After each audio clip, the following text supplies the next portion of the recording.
Today we're gonna see how to set up Bush TV.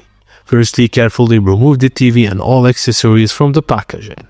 Plug the TV into the power outlet and connect your aerial or satellite cable to the appropriate input of the TV.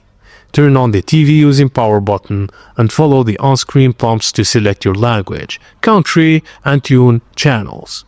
Access the network settings from the main menu and choose your Wi-Fi network, then enter the password or connect via Ethernet.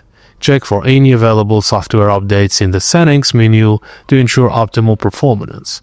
Adjust picture and sound settings to your preference and set up additional features like parental controls or accessibility options as needed.